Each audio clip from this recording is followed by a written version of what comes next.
여러분, 최근에 서울 지하철 4호선 타보신 적 있으신가요? 그 비교적 한산한 퇴근길의 객체안을 한번 머릿속으로 그려보시죠. 다들 평화롭게 스마트폰을 보거나 꾸벅꾸벅 조는 승객들 사이로 갑자기 스피커에서 안내방송이 흘러나옵니다. 현재 물품을 팔고 계신 분은 이번 역에서 하차해 주십시오 하고요. 아, 네. 지하철을 자주 타시는 분들이라면 단번에 그 특유의 약간 묘한 긴장감을 떠올리실 겁니다. 방송이 나왔다는 건 결국 지금 이 칸 어딘가에 그분이 계신다는 뜻이니까요. 맞아요. 그런데 진짜 흥미로운 건 그 방송이 나오고 채 1분도 지나지 않아서 벌어진 상황입니다. 바퀴 달린 작은 좌판을 끌고 한 시니어 남성분이 객차 안으로 쓱 들어오시더니 아주 자연스럽게 앉아있는 승객들의 무릎 위로 선글라스를 하나씩 툭툭 올려놓기 시작하는 거예요. 네네, 전형적인 방식이죠. 목청 좋게 호객도 하시고 가격은 그 두 손가락을 딱 펴서 2만 원이라는 걸 말없이 표시하시고요. 그러다 한 중년 여성 승객이 지갑에서 신용카드를 꺼내서 딱 내미니까 단호하게 손사래를 치시더니 바로 다음 승객에게로 커트를 끌고 가버리셨습니다. 오직 현금만 받겠다는 아주 확고한 원칙이네요. 사실 한동안 우리 시야에서 거의 사라지다시피 했던 이른바 지하철 잡상인, 공식적인 용어로는 무허가 이동상인의 아주 전형적인 모습입니다. 그렇죠. 최근 들어 이런 풍경이 구도심을 지나는 1호선에서 4호선 같은 그런 오래된 노선을 중심으로 눈에 띄게 늘어나고 있거든요. 그래서 오늘 우리가 파헤쳐볼 오늘의 심층 분석 자료가 바로 이 현상을 짚어낸 글입니다. 케어유 뉴스 김영래 편집장의 칼럼 지하철로 돌아온 좌판 시니어 빈곤의 그림자가 길어지고 있습니다. 인데요. 아까 그 선글라스 파시는 분도 그렇고 요즘 지하철에서 파는 물건들을 보면 예전이랑 약간 다릅니다. 아, 품목이 좀 달라졌죠. 네, 깔창, 우비, 파스, 무릎 보호대 이런 것들이요. 철저하게 시니어 특화 잡화에 집중되어 있거든요. 자, 이제 본격적으로 파헤쳐 볼까요? 우리는 오늘 이 현상을 그저 지하철 풍경이 변했구나 정도로 넘기지 않을 겁니다.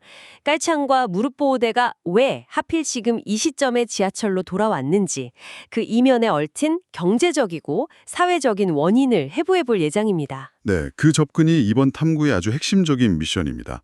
파스나 무릎 보호대를 파는 분들도 시니어고 그 물건에 기꺼이 직업을 여는 주요 고객층도 시니어라는 사실이 시사하는 바가 크거든요. 파는 사람도 사는 사람도 다 시니어군요. 맞습니다. 이 수요와 공급의 기저에는 우리가 애써 외면해왔던 아주 무거운 현실이 깔려 있는 거죠. 여기서부터가 정말 흥미로운 지점인데요. 보통 우리가 은퇴라고 하면 인생이라는 긴 마라톤을 마침내 완주하고 벤치에 앉아서 좀 시원한 물을 마시며 쉬는 시간 이런 걸 떠올리잖아요. 보통은 그렇게 기대를 하죠. 그런데 오늘 자료에 나타난 통계들을 보면 우리 사회의 시니어들에게는 결승선 자체가 아예 지워져 버린 것 같아요. 쉬어야 할 시간에 오히려 다시 운동화 끈을 묶고 가장 치열한 생존 트랙으로 막 내몰리고 있다는 느낌이 듭니다. 여기서 주목할 만한 흥미로운 점은 이게 결코 단순한 체감이나 기분 탓이 아니라는 겁니다. 국가데이터처가 발표한 한국의 사회동향 2025의 구체적인 숫자들을 보면 아주 명확하게 드러나거든요. 우리나라 66세 이상 시니어의 상대적 빈곤율이 무려 39.7%에 달합니다. 잠깐만요. 상대적 빈곤율이라는 개념을 좀 확실히 짚고 넘어가고 싶네요. 그러니까 전체 인구를 소득 순서대로 한 줄로 쭉 세웠을 때 딱 중간에 있는 사람의 소득, 즉 중위소득의 절반도 못 버는 분들이 전체 시니어의 40% 가까이 된다는 뜻이잖아요. 아, 네. 아주 정확한 이해입니다. 그러니까 10명 중 4명꼴로 절대적인 소득 자체가 턱없이 부족한 그런 빈곤 상태에 놓여 있다는 거죠. 이 수치가 경제협력개발기구 OECD 회원국들의 평균인 14.8%와 비교해보면요. 우리가 평균의 약 2.7배에 달하는 압도적인 이류입니다. 와, OECD 평균의 거의 3배요. 세상에. 네, 우리 다음으로 빈곤율이 혹큰 국가들이 에스토니아 37.4%, 라트비아 33.0% 정도인데요.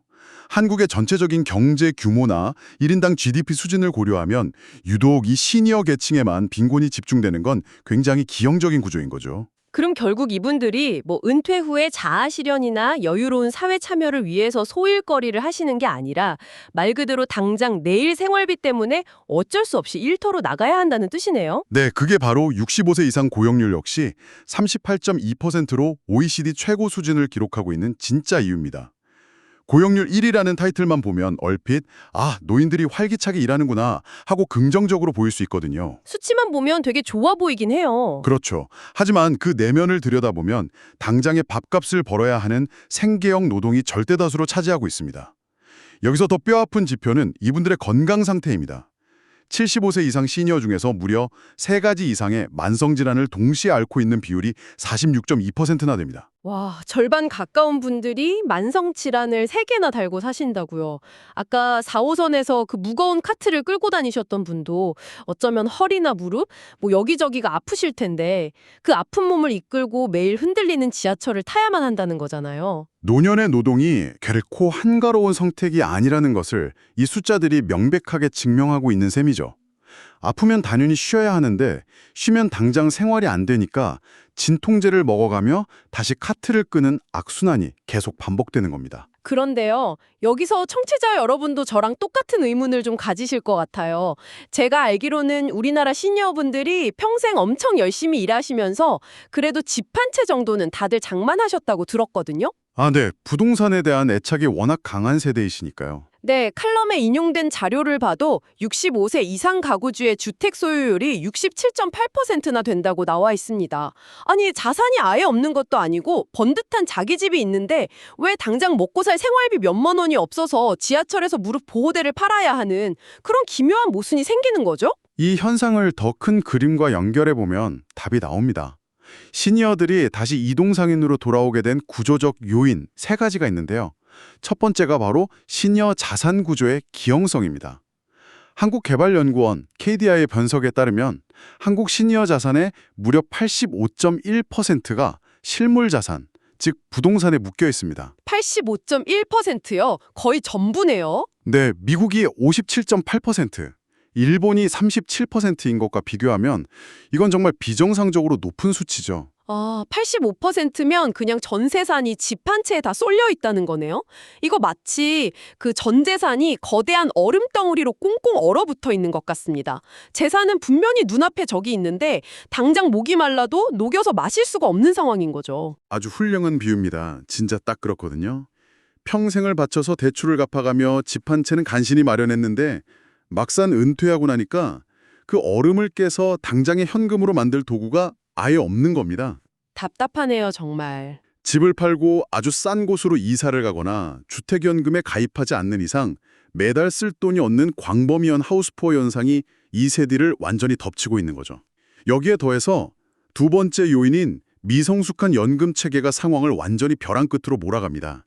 연금 제도가 미성숙하다는 건 이분들이 연금의 혜택을 제대로 받지 못하는 사각지대에 계시다는 뜻인가요? 그렇습니다. 특히 현재 75세 이상의 후기 시니어 계층이 살아온 궤적을 보면 이해가 아주 쉽습니다. 우리나라의 국민연금 제도가 본격적으로 전 국민에게 확대된 게 1999년이거든요. 생각보다 되게 늦었네요. 네, 그래서 이분들은 제도가 자리 잡기 이전에 이미 경제활동의 최전성기를 지났거나 설령 가입했더라도 납입기간이 턱없이 짧아서 유의미한 연금액을 쌓을 물리적인 시간 자체가 없었던 세대입니다. 청춘을 다 바쳐서 뼈 빠지게 일은 하셨지만 정작 국가의 든든한 제도가 딱 만들어졌을 때는 이미 타이밍이 너무 늦어버린 거군요. 칼럼에 공적 이전 소득이라는 말이 나오던데 이게 쉽게 말해서 기초연금이나 국민연금처럼 국가가 통장에 꽂아주는 돈을 말하는 거 맞죠? 맞습니다. 한국보건사회연구원의 분석을 보면 이 75세 이상 세대에게는 그 공적 이전 소득이 빈곤을 완화해주는 효과가 상대적으로 매우 미미합니다. 결국 집이라는 거대한 얼음덩어리에 돈은 꽉 묶여 있고 매월 국가에서 들어오는 연금은 턱없이 부족하니까 당장의 끼니와 병원비를 해결하기 위해 직접 현금을 벌러 나설 수밖에 없는 구조가 완성된 거네요. 네, 정확합니다. 바로 그 구조적 함정에 빠지신 거죠. 그래서 그분들이 결국 다시 돈벌이에 나서야 했다는 건 확실히 이해가 갑니다. 그런데 여기서 또 의문이 들어요. 왜 하필 다시 지하철 좌판일까요? 시니어분들이 밖에서 할 수 있는 다른 일들도 있지 않나요? 그게 바로 우리가 짚어봐야 할 세 번째 요인과 연결됩니다. 네, 저는 이 세 번째 요인을 읽으면서 진짜 머리를 한 대 세게 맞은 것 같았습니다. 우리한테는 스마트폰이나 신용카드 하나만 있으면 다 되는 캐시리스, 즉 현금 없는 사회가 너무나 편리한 축복이잖아요. 그런데 소액의 현금 거래로 하루하루 먹고 살던 분들에게는 이 디지털 전환이 생계의 문을 쾅 하고 닫아버린 거네요. 아, 그 부분이 이 문제의 메커니즘을 가장 날카롭게 찌르는 지점입니다. 구조적 요인의 세 번째가 바로 디지털 전환과 무현금화의 가속이거든요.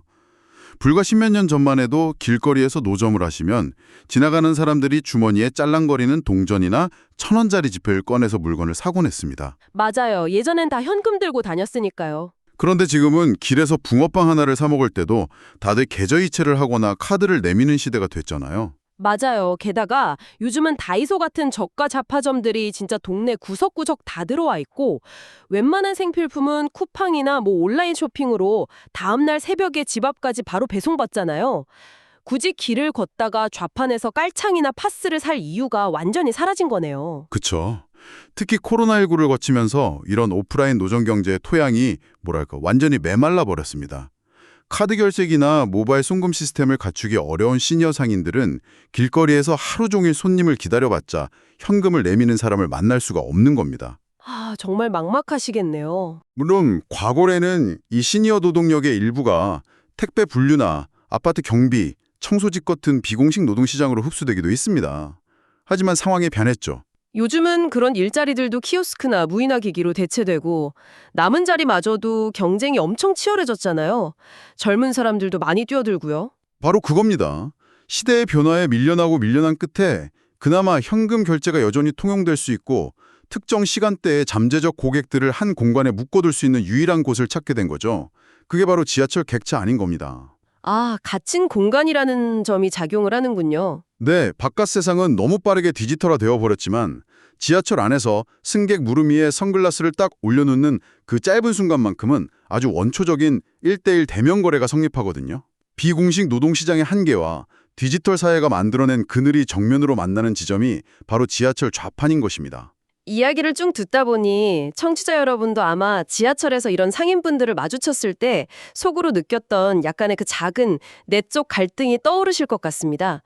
저거 엄연히 불법인데 신고해야 하나 하다가도 주름진 손으로 물건을 파시는 모습을 보면 얼마나 절박하고 갈 곳이 없으면 저러실까 싶어서 오히려 지갑을 열어서 파스 하나 사드리는 분들도 되게 많잖아요. 네, 주변에서 종종 볼 수 있는 풍경이죠. 이게 참 법의 엄격함과 우리 마음속의 온정 사이에서 길을 잃은 느낌이랄까요? 그렇다면 이 모든 게 대체 무슨 의미일까요? 그 양가적인 감정이야말로 우리 사회가 직면한 딜레마를 아주 정확히 보여줍니다. 객관적으로, 법적으로 보면 이건 명백한 불법이 맞습니다. 철도안전법상 여객열차 안에서 허락 없이 물건을 파는 등 질서를 해치는 행위를 하면 최대 50만 원까지 과태료를 물게 되어 있거든요. 서울교통공사 역시 지하철 보안관을 통해서 단속과 신고 절차를 분명히 운영하고 있고요. 법은 명확하게 선을 긋고 있는데 현실의 온도는 전혀 다르다는 게 문제군요. 오늘 자료에 나온 사례 하나가 저는 굉장히 인상 깊었는데요. 한 중학생이 자기 SNS에 지하철 잡상인을 신고했다. 이렇게 글을 올렸다가 네티즌들한테 칭찬은커녕 오히려 엄청난 비판을 받았다고 하더라고요. 아, 네. 아주 화제가 됐던 사건이죠. 네, 댓글들을 보면 어린 학생이 인정머리가 없다. 다들 먹고 살려고 발버둥 시른 건데 너무 팍팍하게 구는 거 아니냐. 이런 식의 반응이었던 거죠. 네, 그 사건은 우리 사회의 정서가 법이라는 잣대와 어떻게 충돌하는지를 보여주는 아주 상징적인 장면이었습니다. 단속의 주체인 서울교통공사 측조차도 언론 인터뷰에서 단순한 영리 목적이라기보다는 생계형이 대부분이라 현장에서 강압적으로 물건을 뺏거나 근절하기에는 현실적인 어려움이 있다, 이렇게 토로할 정도니까요. 아, 단속하시는 분들도 마음이 약해지시는군요. 그렇죠. 법을 집행해야 하는 사람도, 그걸 지켜보는 시민도, 심지어 신고를 한 사람을 향해서도 모두 마음이 편치 않은 아주 복잡한 딜레마에 빠진 겁니다. 하지만 또 무조건 불쌍하다고 눈 감아주는 게 정답일까 하는 생각도 동시에 듭니다. 자료 후반부에 나온 사건을 보면요. 어떤 이동상인이 칼갈이 도구를 시연하겠다고 지하철 안에서 진짜 시카를 쓱싹쓱싹 휘두른 일이 있었다고 해요. 네, 굉장히 위험한 상황이었죠. 만약 제가 그 좁고 막 흔들리는 칸에 같이 타고 있었다면 아무리 생계형이라고 머리로는 이해를 해도 가슴으로는 너무 무섭고 불안했을 것 같거든요. 동정심은 동정심이고 안전은 완전히 별개의 문제니까요. 이는 우리에게 매우 중요한 질문을 던집니다. 온정과 동정심이 과연 공공의 안전과 법 질서를 위협하는 선까지 허용될 수 있는가의 문제죠. 시카를 휘두른 극단적인 사례는 아무리 생계형 상행이라 할지라도 그것이 시민의 안전과 정면으로 충돌할 때 우리 사회가 어디까지 포용할 수 있는지를 묻고 있습니다. 확실히 선이 필요한 지점이네요. 동정심 때문에 묵인하는 태도가 길어지고 구조화되면 결국 그 공간을 이용하는 대다수 시민의 안전과 대중교통의 질서라는 근간 자체가 잠식될 수밖에 없기 때문입니다. 그렇다면 약간 거시적인 해법이랄까요? 단순히 단속반을 늘리거나 과태료를 올리는 식으로 그분들을 쫓아내는 게 아니라 이분들이 굳이 흔들리는 지하철에서 불법을 저지르지 않아도 돈을 벌 수 있는 생태계를 아예 밖에서 만들어줘야 한다는 뜻인가요? 아주 정확히 짚으셨습니다. 이 문제는 단순히 이동상인을 단속할 것인가 말 것인가의 좁은 옳고 그름으로 풀 수가 없습니다. 우선 사회 안전망 자체를 훨씬 더 두텁게 재편해야 합니다. 아까 말씀하신 연금 문제 같은 거요. 네, 앞서 언급했던 기초연금의 실질적인 빈곤 완화 효과를 높여야 하고요. 특히 연금 사각지대에 놓여 있는 75세 이상의 후기 시니어 계층에게는 의료비 지원과 최소한의 소득 보장이 집중적으로 이루어져야 합니다. 너무 아파서 약값이 당장 필요한데 돈이 없으니까 무릎에 파스를 붙인 채 파스를 떼다 파는 그 비극적인 악순환의 고리 자체를 국가가 딱 끊어줘야 한다는 거군요. 그렇습니다. 그리고 단순히 그냥 돈을 쥐어주는 것에 그칠 게 아니라 지하경제로 흘러드는 이 절박한 노동력을 합법적이고 안전한 시니어 일자리 시장으로 흡수할 수 있는 정교한 연결고리가 반드시 필요합니다. 일자리 창출이 병행되어야 한다는 거네요. 맞습니다. 그리고 그와 동시에 공공공간, 즉 지하철과 같은 시민 모두의 공간에서는 질서와 안전의 원칙이 절대 타협될 수 없다는 시민적 합의 역시 단호하게 재확인되어야 하죠. 결국 동정에 기댄 무조건적인 묵인도 피도 눈물도 없는 기계적인 단속도 근본적인 정답이 될 수는 없다는 거네요. 오늘 칼럼의 마지막 문장이 참 마음을 길게 울렸는데요. 지하철 객차에 다시 등장한 좌파는 누군가의 눈엔 그저 호기심을 자극하는 진풍경이거나 귀찮은 골칫거리일 수 있지만 사실 그것은 우리 사회가 외면해온 노년의 그늘을 비추는 거울이라는 말이요. 네, 통계의 이면에 가려져 있던 빈곤, 부동산에 편중된 기형적인 자산 구조, 늦어버린 연금 체계, 그리고 무한히 가속하는 디지털 전환까지 지하철 이동상인이라는 이 작은 하나의 현상 안에는 2026년 현재 대한민국이 안고 있는 거의 모든 구조적 모순이 아주 빽빽하게 압축되어 담겨 있는 셈입니다. 청취자 여러분도 내일 당장 출퇴근길 지하철에서 바퀴 달린 카트와 우연히 마주치게 된다면 아마 이전과는 전혀 다른 시선으로 그 풍경을 바라보게 되실 겁니다. 단순한 불법 상인이 아니라 이 거대한 사회 시스템의 균열을 온몸으로 견뎌내며 묵묵히 버티고 있는 우리의 이웃으로 말이죠. 네, 아는 만큼 보인다는 말이 딱 맞는 상황이네요. 오늘의 심층 분석을 마치며 여러분께 이런 도발적인 질문을 하나 남기고 싶습니다. 지금 이 순간에도 기술은 점점 더 고도화되고 현금은 우리 삶에서 완전히 사라져가고 있습니다. 당장은 앞선 세대의 시니어들이 지하철 객차라는 밀폐된 비공식 공간으로 밀려나고 있지만 시간이 훌쩍 흘러 수십 년 뒤에 우리가 노년이 되었을 때 이 무속도록 빠르고 차갑게 변하는 세상은 과연 우리를 위한 비공식적인 자리를 단 한 평이라도 남겨줄까요? 참 묵직한 화두네요. 그때 우리는 과연 어디에서 생계의 끈을 붙잡아야 할지 다음 시간까지 여러분도 한 번쯤 깊이 생각해 보시길 바랍니다. 오늘도 여러분의 지적 호기심을 꽉꽉 채워드리기 위해 달려온 이번 탐구는 여기까지입니다. 다음에도 우리의 일상을 뒤흔드는 새롭고 흥미로운 자료와 함께 다시 찾아오겠습니다. 여러분 편안한 하루 보내세요.